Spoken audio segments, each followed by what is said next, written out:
How How are are you? you? How are we? How are we? Yes. Who are we today? Who are we today? You are Yeah, light. I love that.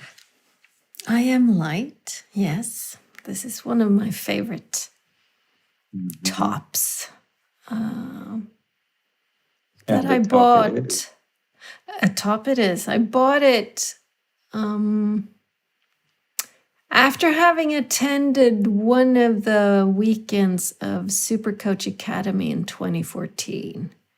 Hmm. Some of my fellow classmates, one of my fellow classmates had not this one, but a similar one. And I was like, I need this. I need this. So Hmm. I found out the website, and so I ordered it from the US. I would like to follow up and do the same for myself as I claim that very thing as well.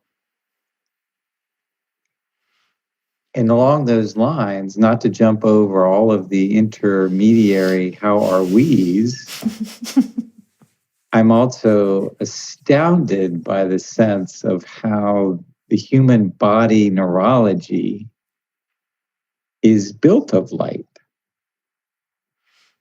Tell me more. in my experience. Tell me And more. that the light body that people refer to is one and the same with the human body. And there's no need to perceive it as any different. So to claim that I am light, that you are light, that we are light, is a most delicious, nourishing, tasteful nectar that we can share between us as well. And I'm experiencing that now, and I will just bliss out for a few. Go ahead.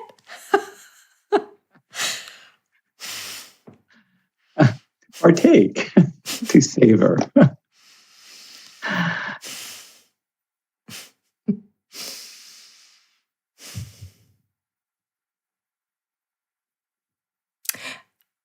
And so this is extra interesting then, because today is June 10th, 2021, and there has been a partial solar eclipse. Ah, It took and place some, let's see, 3.5 hours ago. and it's a week before another type of, well, perhaps not eclipse, but solar event of a birthday, I believe. True. Another occurrence of light entering Another the occurrence body. of light. That is true. Yes. Yeah. It is my birthday next Thursday. And then the week after, it's summer solstice. So I Yes. think I actually am unsure about the astrological. I've heard the 19th, the 20th, and the 21st. So I'm not So sure it which is might true, but even it's be next week. Yeah, it's in that cusp, if you will. true. Because it confuses me because we have what we call midsummer. I mean, we're Mhm. not the only ones who do that, but it's a bank holiday on like, and it is on Friday the 25th. And so here's the thing, sometime in Sweden in the past probably 30 years, maybe 40, something like that. I don't think longer ago. Mhm. Companies kind of get fed up with this bank holiday, being on the day of the solstice. Because then sometimes they would have to give employees 2 days off because we have what we in Sweden call klämdag, the squeeze day. If it's on a Thursday, then you kind of get to squeeze out Friday. So I think that they changed it from midsummer being on the day of the solstice to midsummer always being the X Friday of the month of, whatever. So it's midsummer that we celebrate is always sometime after the 20th, I think.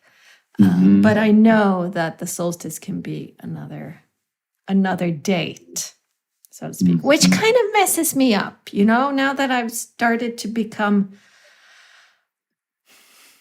a little bit more curious about not just me and us and humanity and Earth, but also looking beyond.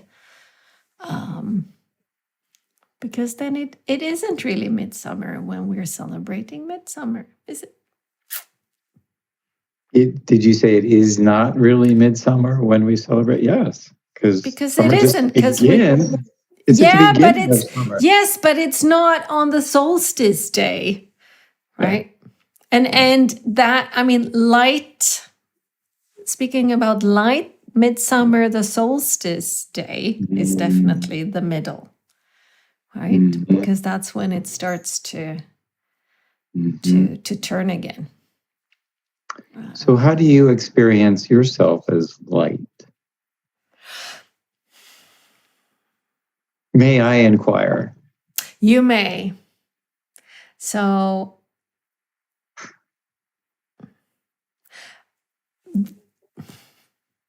there's something to this top, I am light, that drew me in. And there's something to me wearing this top that makes me especially aware of this fact. So when you said drew me in, I fell into a sacred space and tears arose and are arising in my eyes. So that's quite a draw. if I'm sharing the draw in any minute way. And yeah.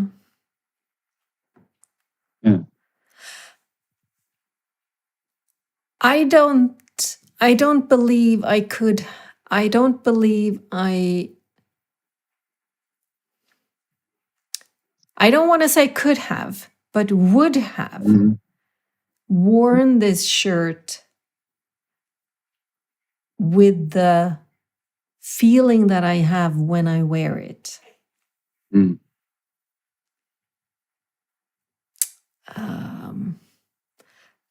Easily the last 10 years. The 10 years before that, perhaps kind of growing into it. The years before that, I would not have felt it. You could wear a cool shirt with a cool slogan on it, but that's, it wouldn't have been the sense of, because kind of when I put this on, I'm like, oh, there's, it's like there's something special. Because it heightens my awareness. It just, it's a gentle little reminder. And, it's like, it's a top where I kind of,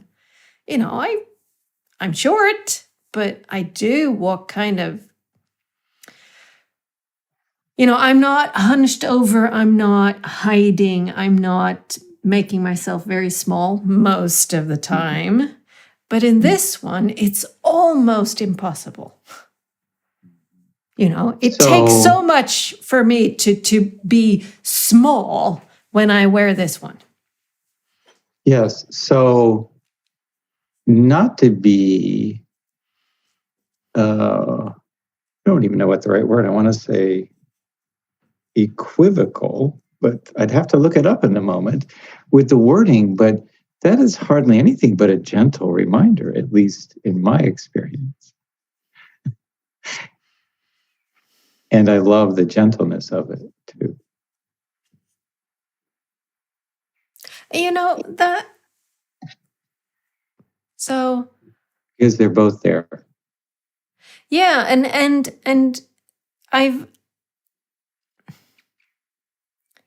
I had an experience over the weekend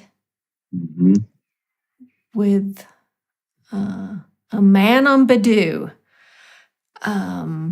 again, which I've written about, which I've spoken about in therapy, and I've written about it, and I've shared it in the very safe little community that both you and I are a part of, where I don't want to do the story, but basically I can do the really quick version, which is I connected with a man on Badoo kind of end April. We had a Sunday where we were chatting, and it just went super deep just from the get-go. And it was very heartwarming, livening, amazing, interesting, challenging, intimate, honest, open. It's like the gamut. And then on the Monday, he disappeared. He says, I'm going to delete my profile. I don't want to lose you ever. And then he was gone. And I had no way of contacting him. So he then got back on Badoo and spent the next 6 weeks trying to find me again, swiping, and found me Friday night, instant connection again, back and forth. We set up a date to take a walk Sunday morning. And his last chat message to me was Saturday evening at 5. And he didn't show. And he hasn't contacted me. And then he deleted his profile come Sunday evening. And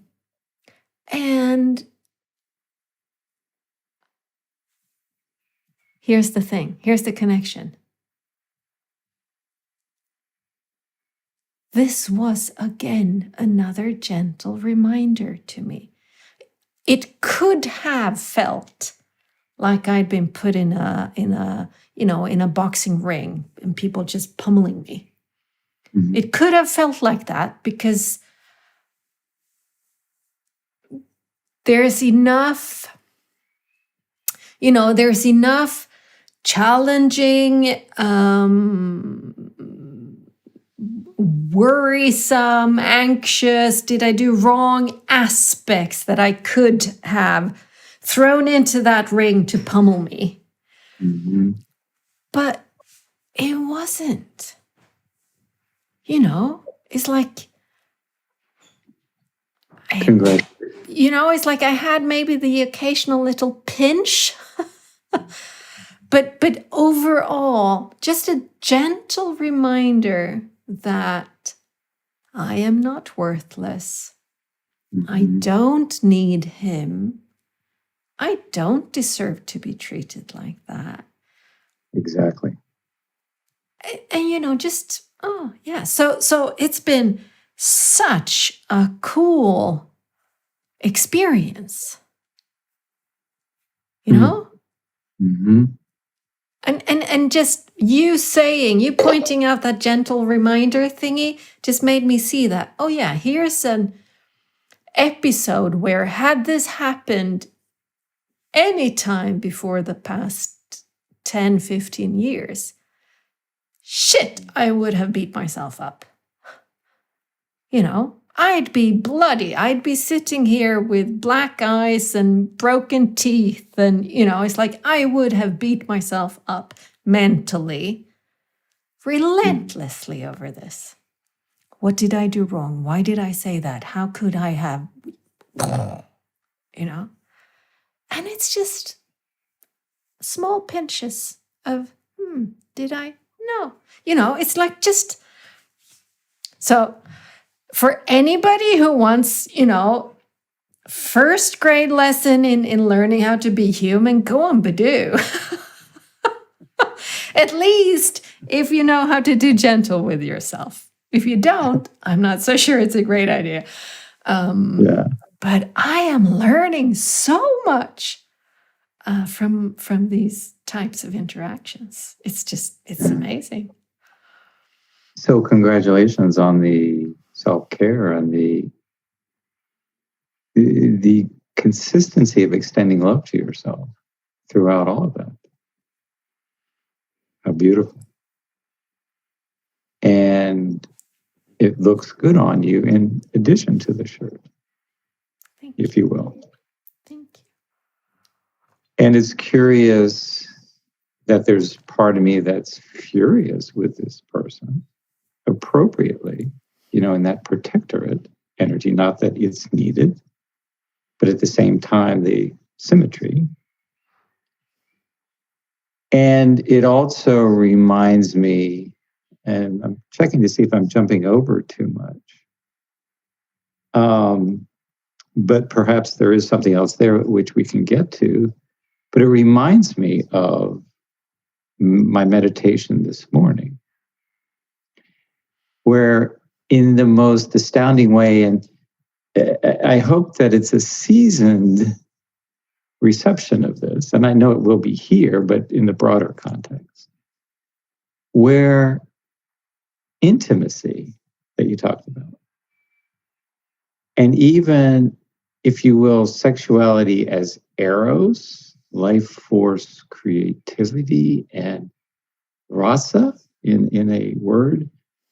I'm not sure where that comes from, if it's some Eastern mystical word or from an Eastern mystical tradition, but the joie de vivre that's built into life, I find the following fascinating. One is that we have our sexuality with us wherever we go, no matter whether we are aware or not, whether we ignore or not, or any of those permutations. And in the way that the body is built neurologically for relationship, guess what? There's sexualities in some resonant form with everybody, if you will. And how we appropriatize that, that's a Gary word, relationally is so, I want to say, hideously obstructed and stretched and perverted within cultural norms or situations or whatever, that we don't know this basic neurological, survival, sexual, mystical, energetic relationship between everybody that happens all the time. Now, how does this relate to what we're talking about? I'm finding it fascinating. This is the long way around. To be going around the world, meeting people, Zooming these days, not really knowing the full context of anybody's lives, but being present with others. And finding intimacy, and not inappropriate or sexualized intimacy, not objectified, but that includes this life force eros resonance pretty much with everybody I'm meeting. And so I'm wondering, for me, is like, well, then how do you enter into specific sexual, intimate, or personal partnering if this is really the case? There's a whole new energy, a whole new discernment, a whole new relational ability, which includes what you talk about of, gosh, I really have to be good at loving myself. I have to be really good at knowing that I'm extending from an honest and integral and unbreakable, if you will, part of myself, relating intimately. And then I paused because something came up for me in saying all of that.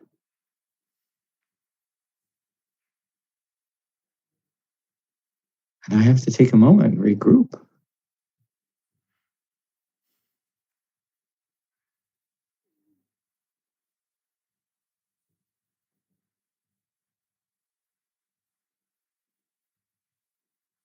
Wow.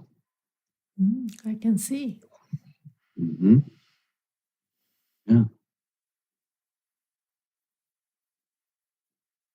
And I know for me, historically, I've never understood, and I've always misinterpreted for myself and have been misinterpreted relationally because of this sensitivity to what is intimacy that arises, that is part of our neurology, really at all times.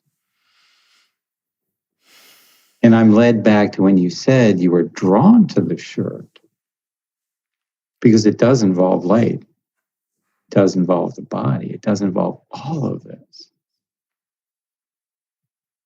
all the time. So I think we need a whole new language. I need a whole new language, we as people, to swim, to navigate, to sail, to be healthy, to be relationally astute and appropriate for ourselves and others when this is the truth. And the other part that I want to get to, again, not trying to extrapolate too much, but I wonder about this particular gentleman, obviously able to relate intimately and closely, and all those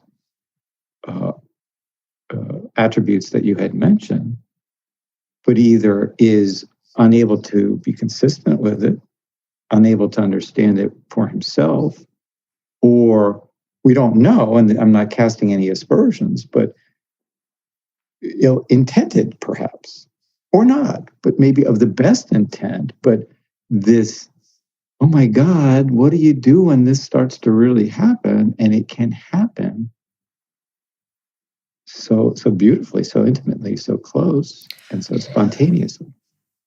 And I think that's what I think that is what caused him to disappear, to vanish. That even the first time he said, it's like, whoa, I didn't expect to find a real person here.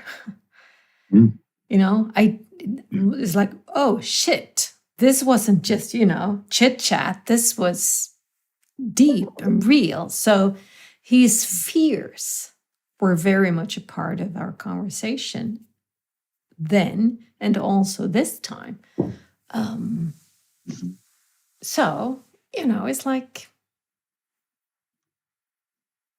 that's his choice. So when I because it was like I kind of knew, and then he didn't show, and he didn't contact me, and all of that, and I've been a little bit astonished at myself, and also quite pleased actually that I haven't felt angry. And I dove deep into that with Dee in the last session. Because for me, when I get angry, or when I got angry in the past, and most times when I get angry, for me, anger is it's a closing feeling. So I don't, it's like I shut down, I close, I don't see, I don't perceive, I don't connect. It's a disconnect. For probably various reasons throughout my life. But so instead, I'm kind of open. I feel what I've dubbed as sadness in many of the sessions that I've had with Dominic. But this time I was like, is it sadness? Is that what it is? So we kind of unpacked that a bit, and it is an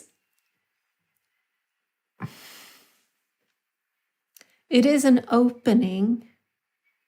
It is an acknowledgement and acceptance of what is.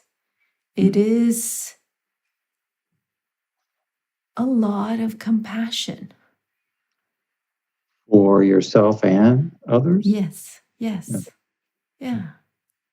So as I was like, he won't ever treat me like that again. Nobody else will ever treat me like that again. It's like, I know that. That's, it's like, been there, done that, won't happen again. And a deep sense of compassion for me in this, for him in this. It's like, man, this must have scared the living bejesus out of him. Yeah, and there is sadness in that. Yeah, it's Perhaps an a shared aspect. sadness. Yeah, that on multiple levels, but not to interrupt any more than that. But it's like, I don't need to create a story of he must have gotten so scared, or somebody found out, or he found somebody else. It's like, I don't have to. It's like what we shared in writing is enough.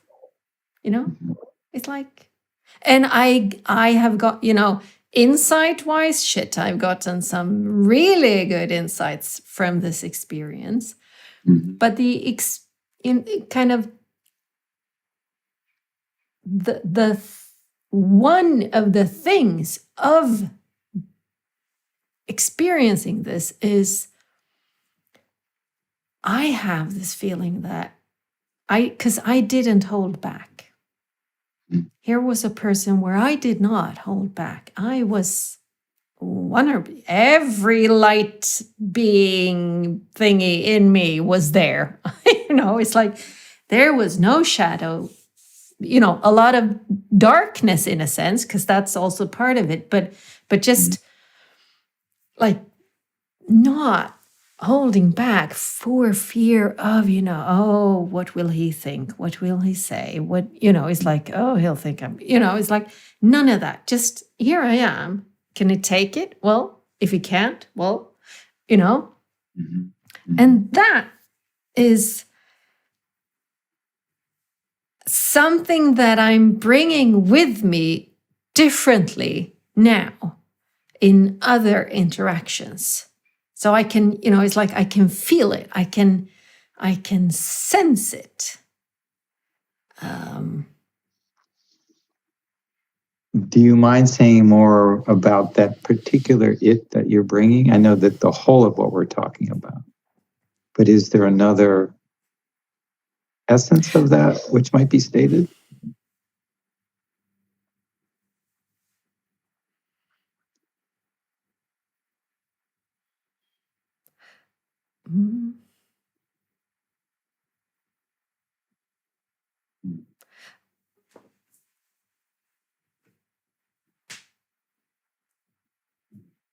What comes to mind is the feeling I had of the dance between worthlessness and worth.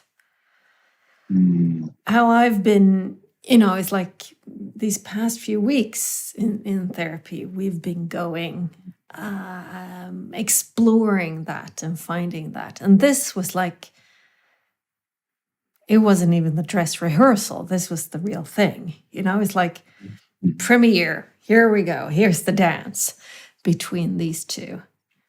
And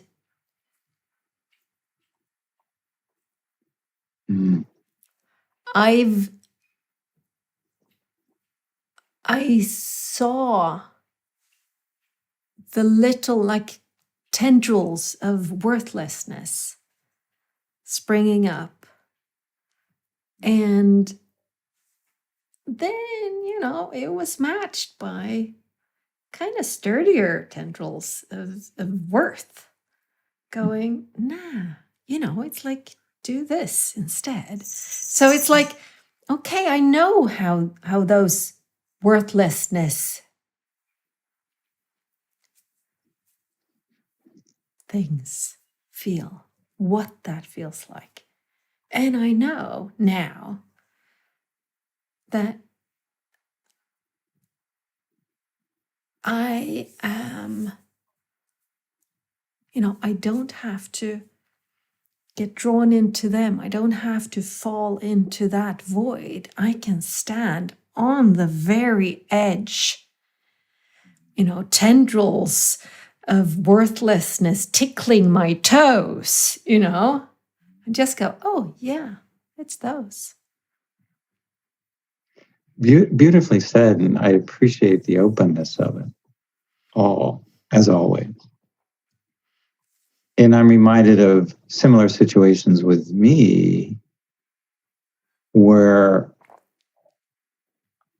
I'm learning to go, well, I gave wholly or fully, and that out of self, out of the love, out of sharing all the things that are involved with that,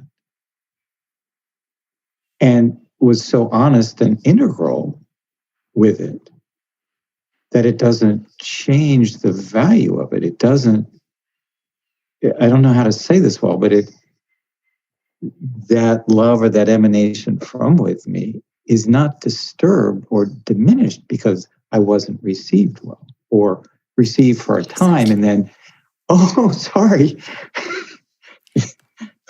this is really too much for me, or whatever the feedback might have been.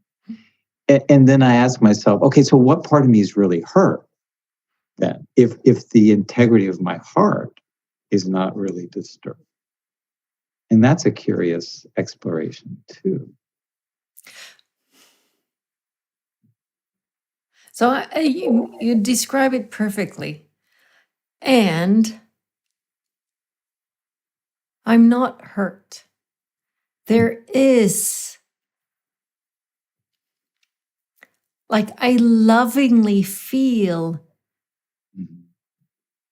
the conversations that we will not be having, him and me.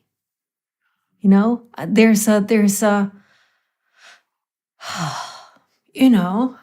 about those won't be.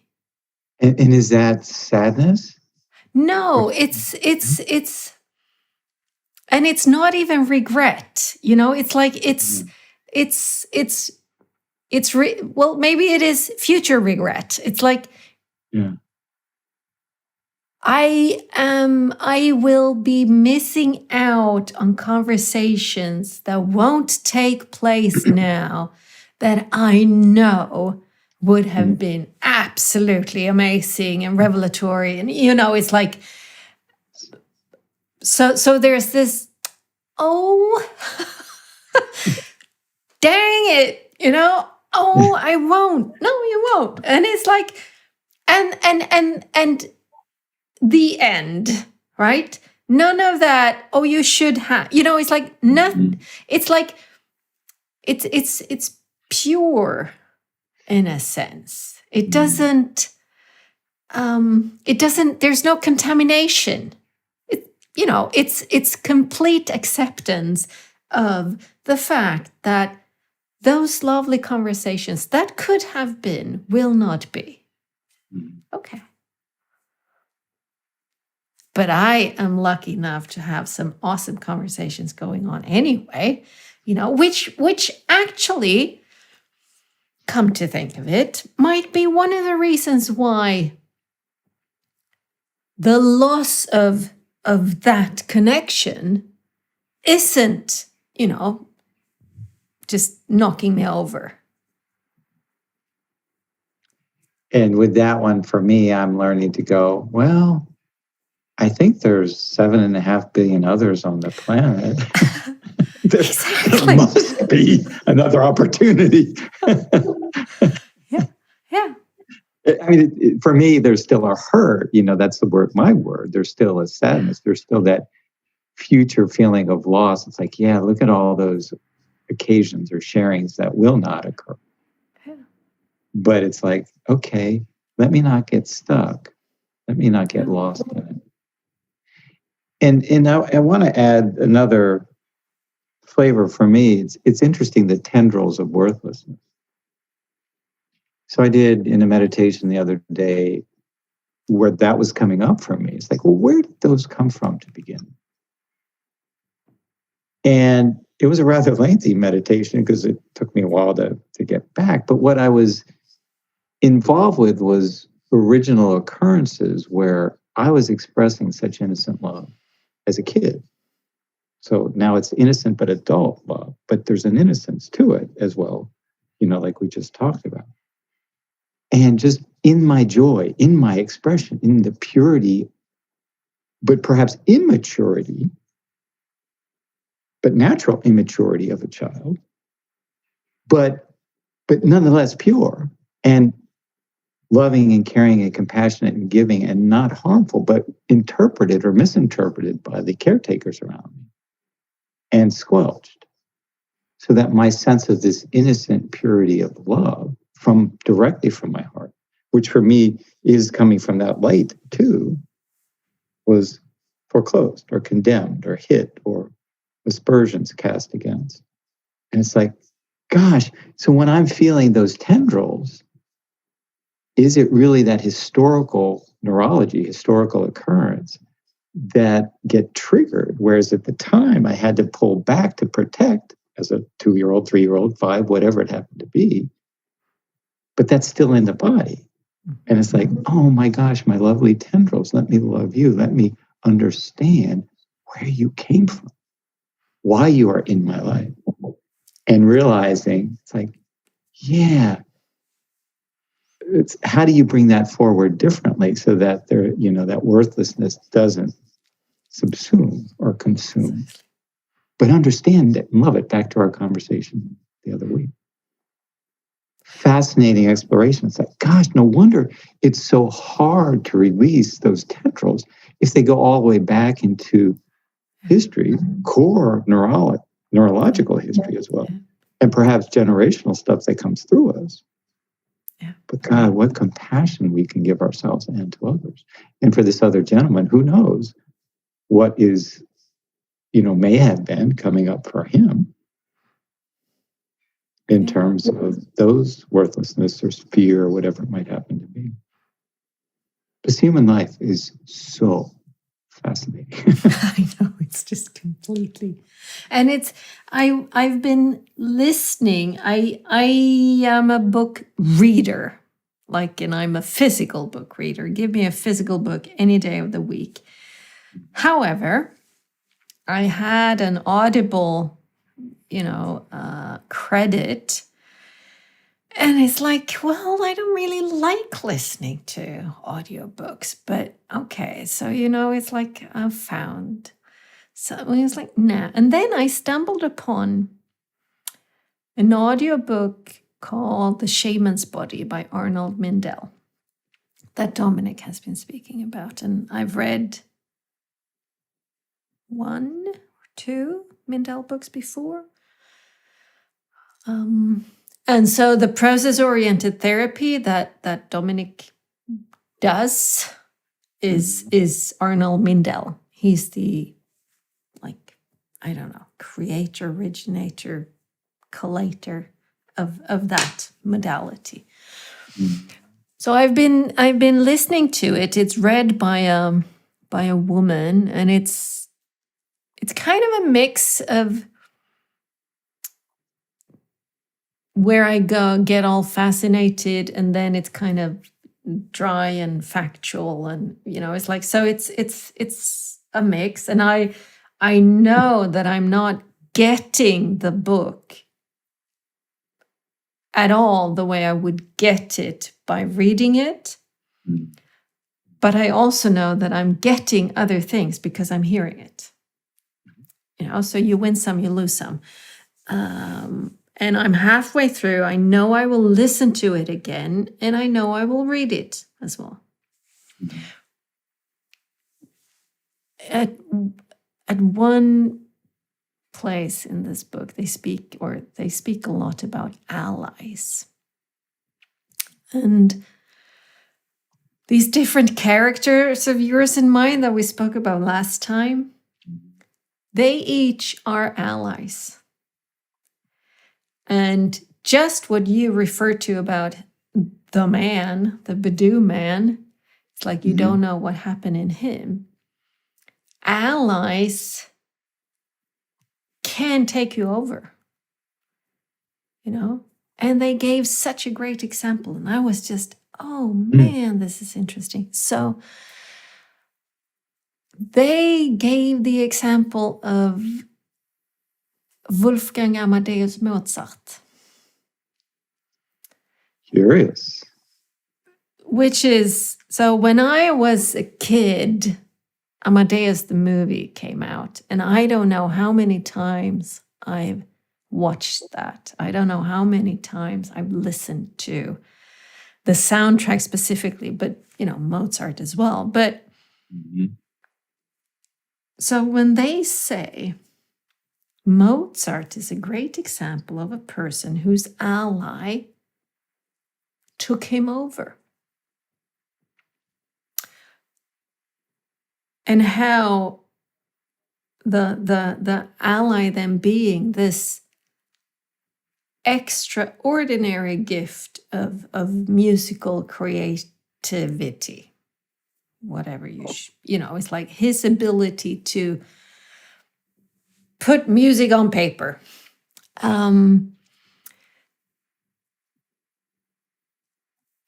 And how he also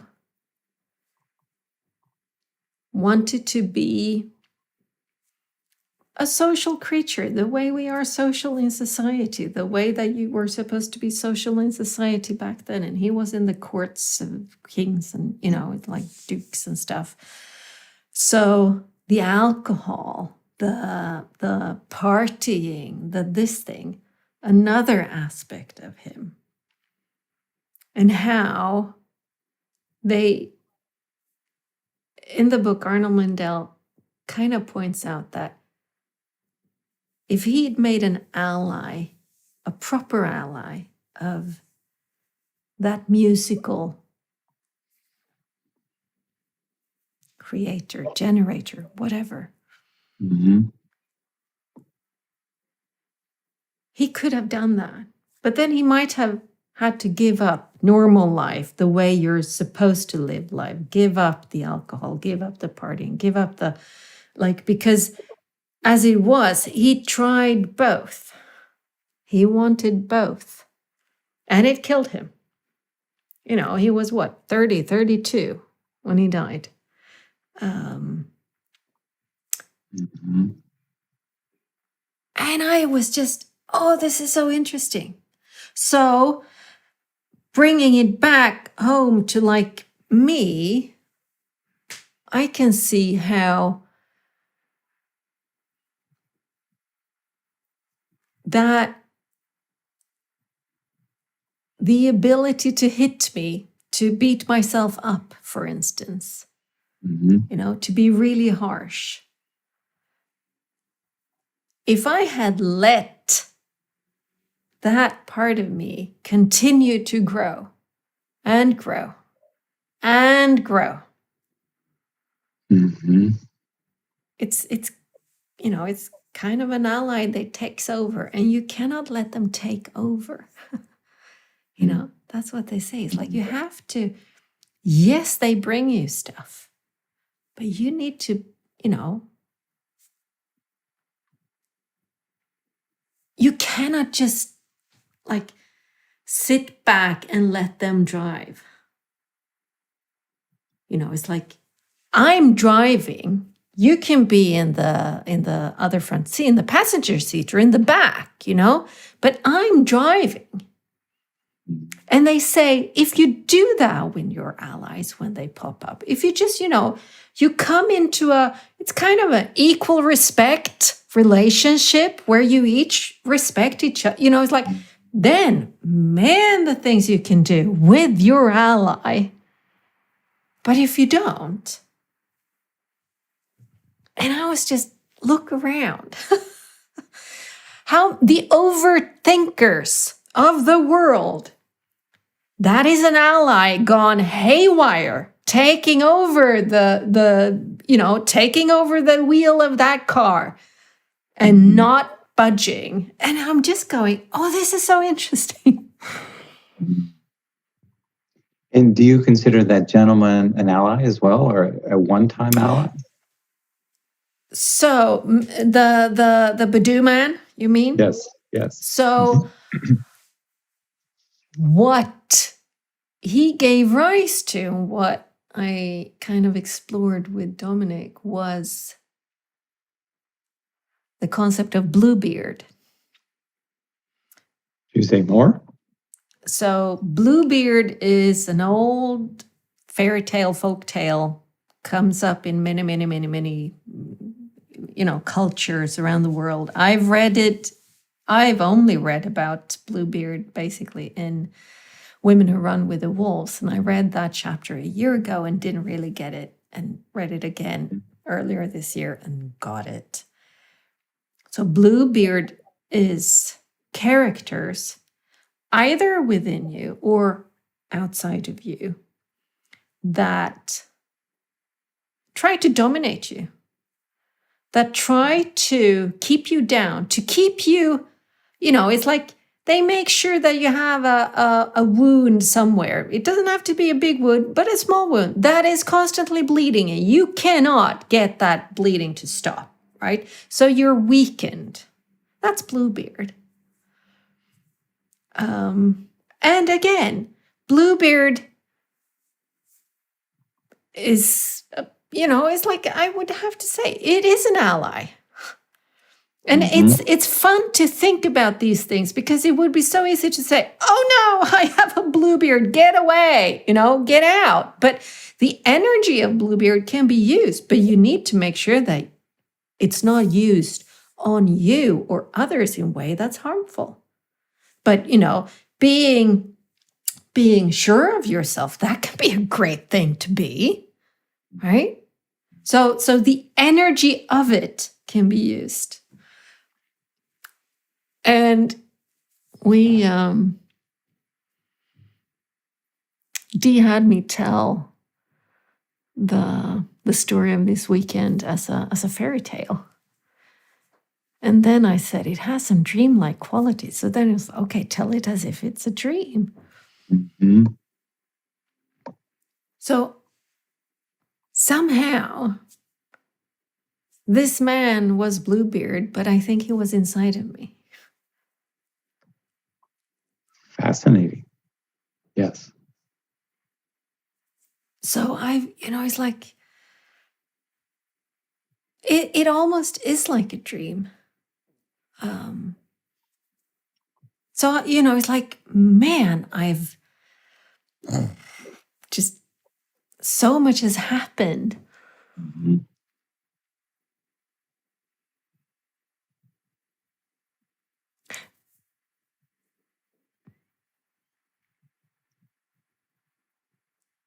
And I can kind of look at myself, meta me, and see, wow, Helena, you're not beating up on yourself.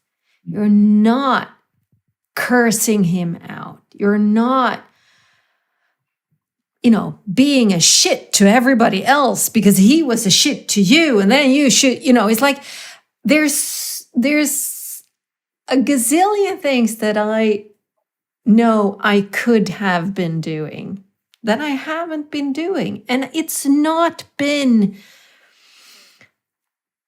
I mustn't, it hasn't been, I haven't been shooting myself or woulding myself or mustn't do that. Or, it's like, it's just, this has been the way, I've danced with this experience in such a cool way. And my meta me can say, shit, that's some cool dance, lady.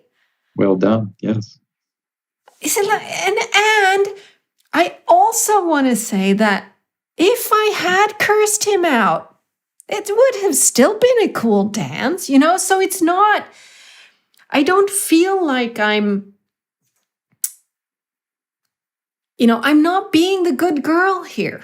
I'm not doing this so that my Met and me will say, oh, good girl. Well done. It's like, this is what's happened. And whatever would have happened, I would have been fine with. And what happened just makes me so happy. Yeah. Well done.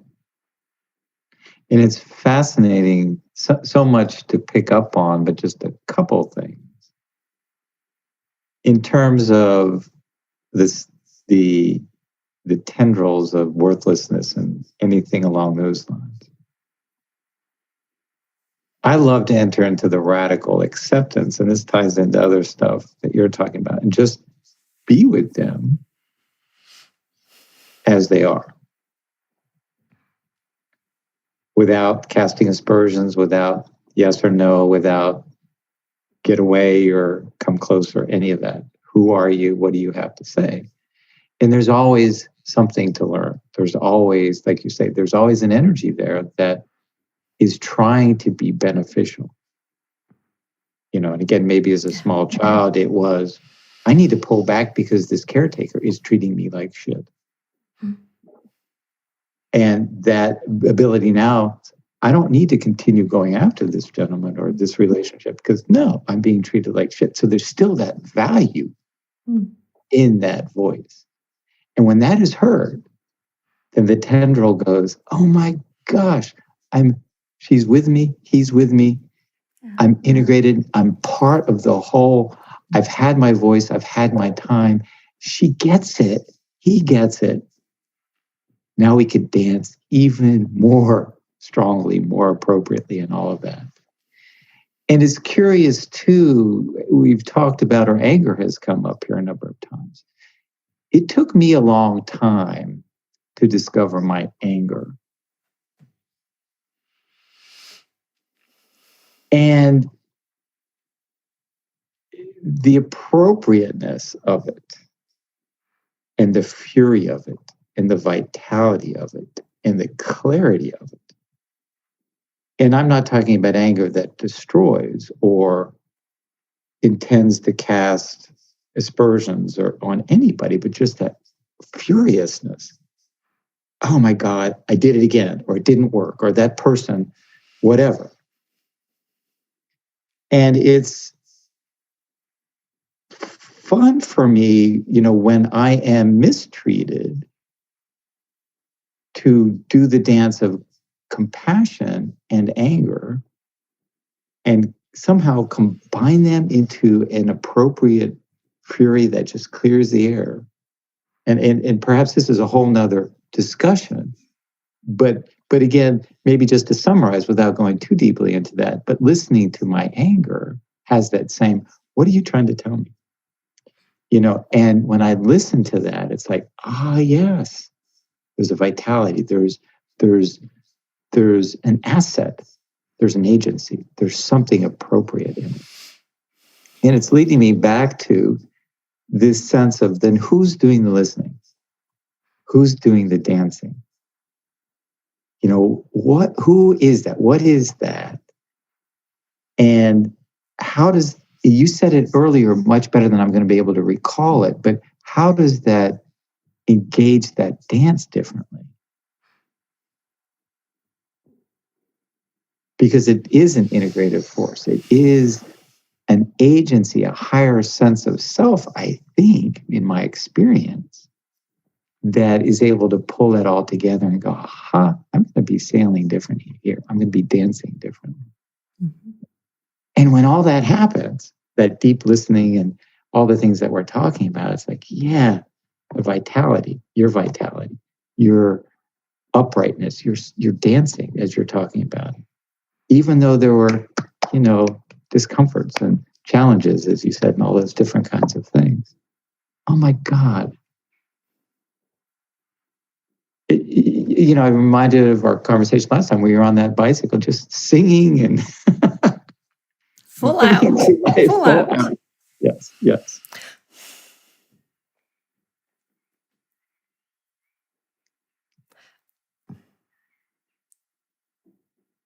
There was something I was thinking about, then it went away.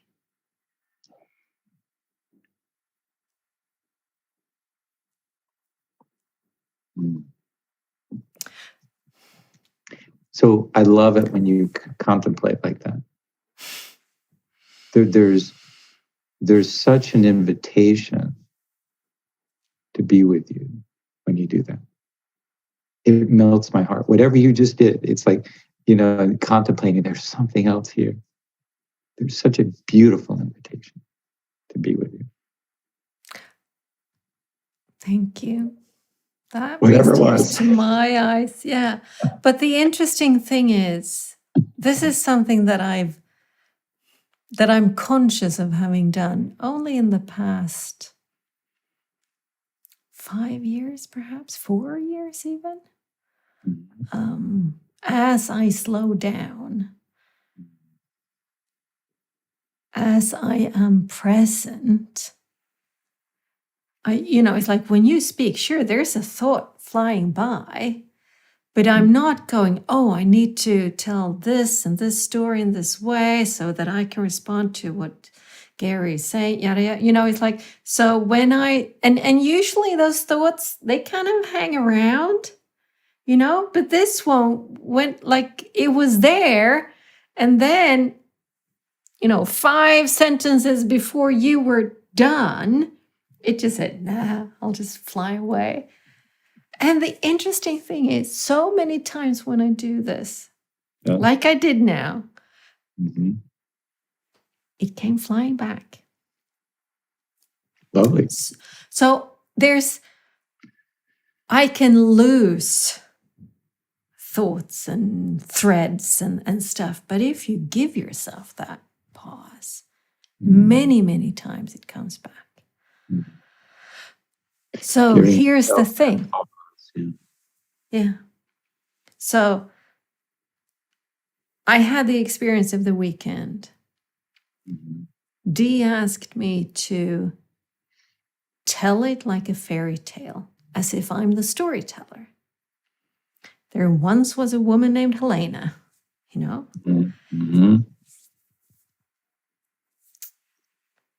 And when we were done, he asked, what happened to the storyteller? Who observed the storyteller? And I'm going, oh man, another layer. And there was the observer of the storyteller, and then the storyteller telling the story of Helena, the lady. That was me experiencing the thing, These layers. And there was one thing that the observer, then a couple of steps removed, kind of, but still me, noticed how the storyteller once in a while slipped up talking, third person, Helena, and went into I did, I said, I thought, I felt.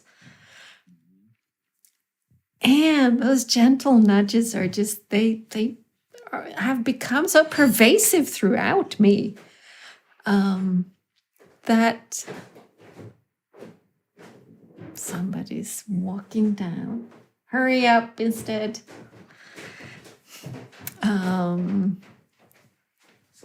Sorry. Yeah. So, to me, the observer, observed storyteller slipping up, falling into first person, and just said, oh, fun. See what you did there. So storyteller said, oh, yeah, I see.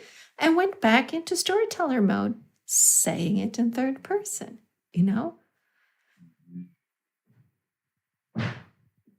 So again, this sense of just, look, not, oh, you shouldn't do that. You were tasked to say this in third person, and here you go, slipping up into first person. Shame on you. But rather, oh, look, going, oh yeah, thanks for the nudge, So it's, and I look around me and I go, oh, so grateful that I've kind of cracked this code. It is, I love being me. I just love being me. It is so amazing. That's a It great is so code to amazing. crack. It's Yes. the best code to crack. It's like, it's like, man, I am such a good caretaker of me. I'm such a good friend to me. Oh, and it's like I've lived at least 30, 35 years not being Mhm. that, not doing that. And I don't have any sense of regret for that. None of that. Oh, it would have been so much better if you'd cracked this code when you were 20 instead of, 36. And it's like, fuck that shit. I don't need that shit. It happened. It's like, woohoo, it happened. Right? When did it happen? Well, apparently when I was ready for it. It's probably been knocking on the door for quite some time, but I wasn't ready. When it knocked and I was ready, here it comes. It's beautiful. And I love to do similar kinds of work. So you got the observer observing the storyteller telling the story of. And it's fun sometimes to take what you learn in each of those levels and bring it back into each subsequent level and back into the person, the Helena, who went through that experience, and then have that broader perspective and awareness and maturation, if you will. And it's fun too to realize, another part that you said, I look at everything that happened to me in the past, and I, could go through billions and endless judgments of all of it. Well, I could have, I should, what could have been. But it's like, but it's all happened. And it's like the history of weather. It's all happened that brought the earth to where we are today. Accepting that, back to the radical acceptance, how do we move, take on, continue to create from here? And somehow to integrate everything that's ever happened and accept it and be cool with it and go, what about today? What's flowing through? Where do I go today? It's such a relief. And something you said 20 or so minutes ago reminds me of the song by Ani DeFranco. I think it might be her revolutionary love song, but, we were talking about anger or hatred, where she says something to the effect of, I'm not going to let you make me hate you and carry that around for the rest of my life. Just not going to do it. It's not worth it. Precisely.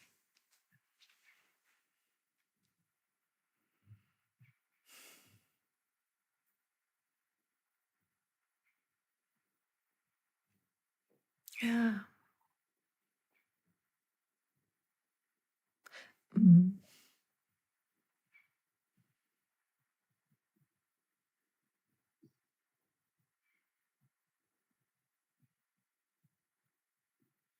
And it just, it brings me back to the reason why you and I are having these conversations.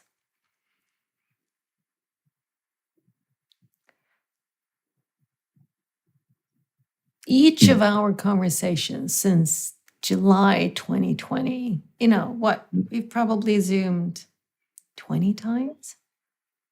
Well, whatever, a number of times. Mm-hmm.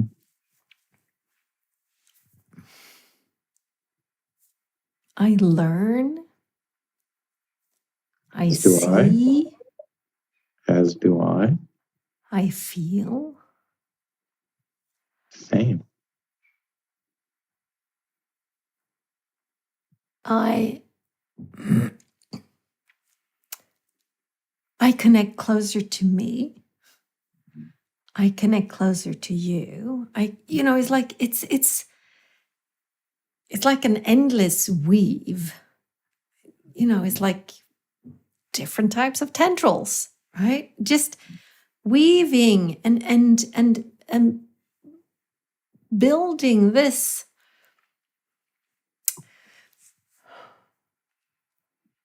Mhm. kind of, it's like we're constantly building the world that we live, right? Constantly co-creating each other in a certain way, collectively. Collectively, yeah. And as you speak here, I'm reminded of that opening Zoom that you referenced as well, I think on your one of your writings, where there was something about, how would I say it, safety for certain in sharing, and a daring as well. And the daring is a daring to be safe, sharing, and this co-creating and discovery and exploration and revealing, and in revealing, revelation as well.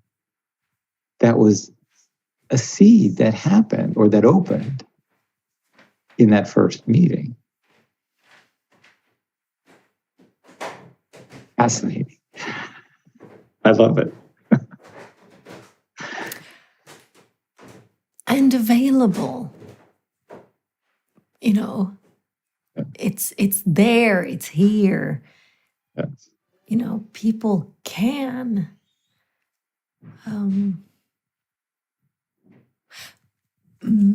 I wonder if that's one of the reasons why I so especially like conversing with you, because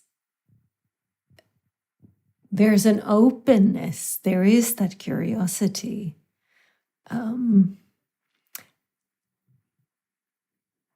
I couldn't have a Gary conversation with anybody else but Gary, right? I mean, that's kind of impossible. That's the way it works. Yeah, exactly. That's with the all way of it us. works. Yes, Precisely. yes. And I can have,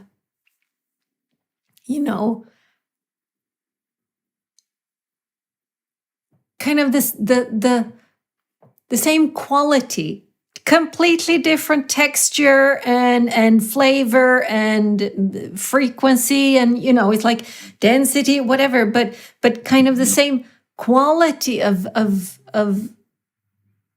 conversation, where I just I can kind of just, like you said, bliss out or blob out, or just it's like whatever wants to be.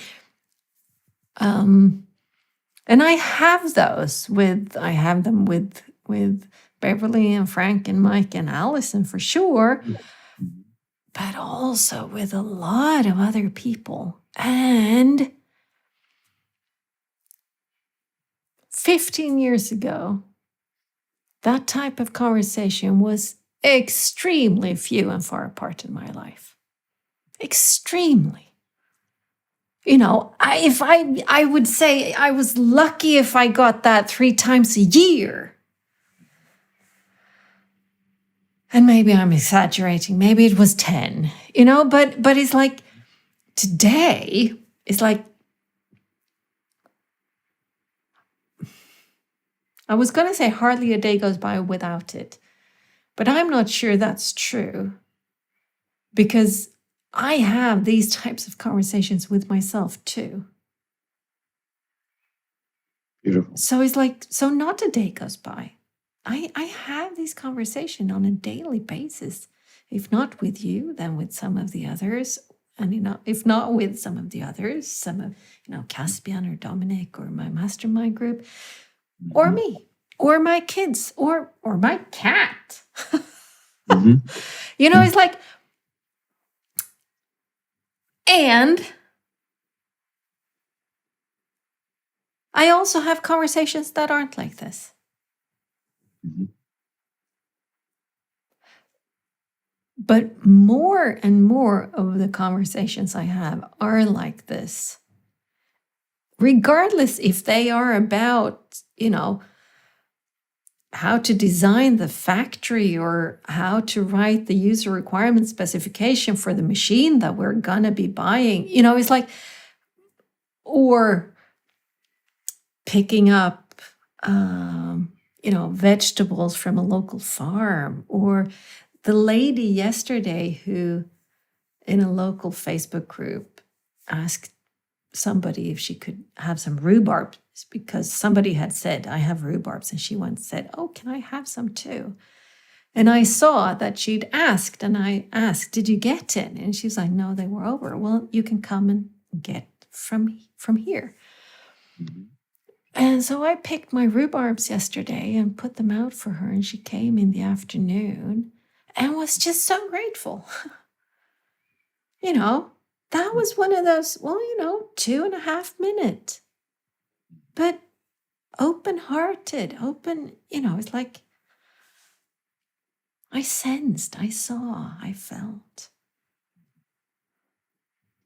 And I think that is true relational living. And I find that same, grocery store clerk, 2 minutes of shared smile, something that is connective in the moment appropriately. And that's a big word, but I think we know what it means here, but it's like, yeah.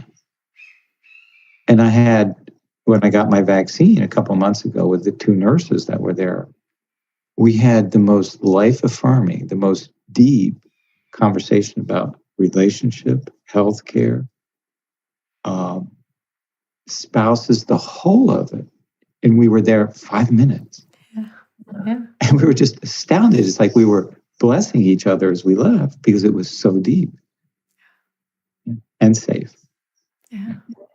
And I happen to feel, this is how consciousness is arising and how the new awareness on the planet from a more global, more universal, more collective way is opening us all, or has the potential to open us all who are aware and,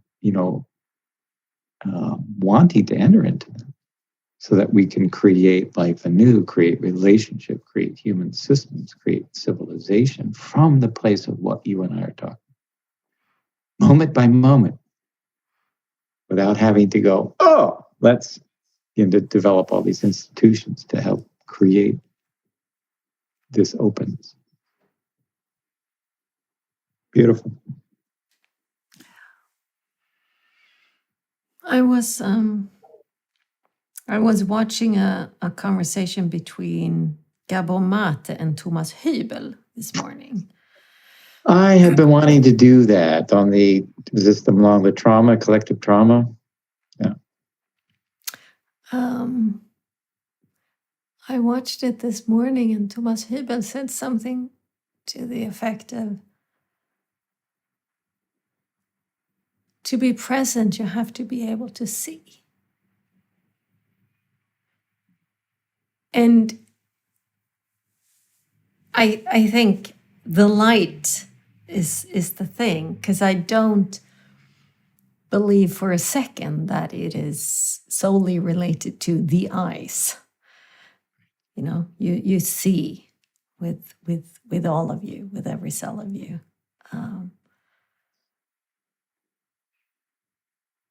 And that's part of the... Well, it was just this thing where, it's like, there's such a close link. It's like, if I am present, I cannot help but see. If I don't see, I cannot help but not be present. Well said.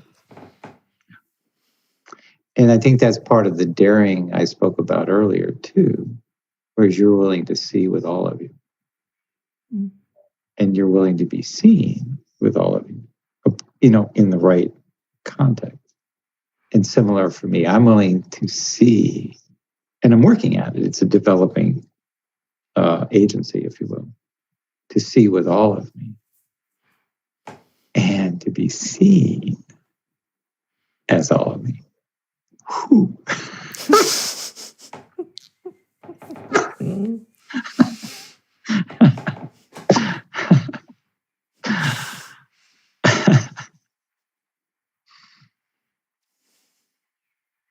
Lovely. And I think you just sum up what this Badu man experience was. It was like seeing and letting myself be fully seen. And somehow the gift of that was that the storyteller or the metamirror, the observer, is like I've integrated that can be safe, regardless of how this end, it's like, yeah, he ghosted and this and that. That's not what I mean. It's like, I didn't implode. I didn't explode. I didn't fall into hell. It's like, I'm still here. I feel strengthened. It's like, yeah. Mm-hmm. Yeah. More of that, please. Yeah, I love the way you said that. Yeah. Indeed. Yes. More of that, please. More of that, please. I open even more to more of that, please.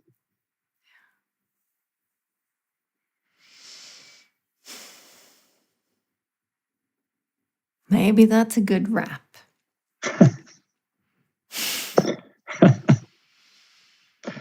And so it is. Lovely conversation. Yeah, it's so fun to talk to you. Same.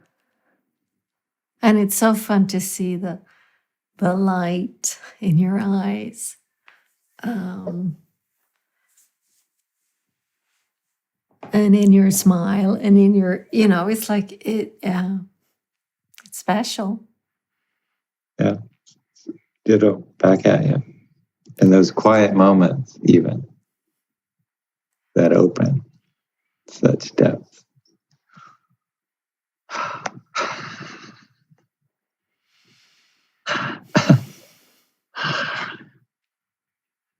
Yeah. Gail said that she loved the pace. She'd been listening to us, and she said, I love the pace that you're conversing with. And that so many podcasters seems to be, in such a rush, having to get somewhere. So she said, I love the calm space that you're inviting all of us into. And I just went, I know precisely what you mean.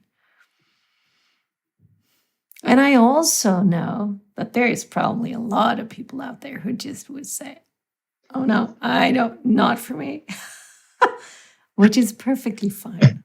Are they ever going to get to the point? Yeah, precisely. It's like, and what is the point? Even if they think they get to it, what is it? It's like, what was the agenda here? Yeah. You achieved the results you expected. It's like, oh my word.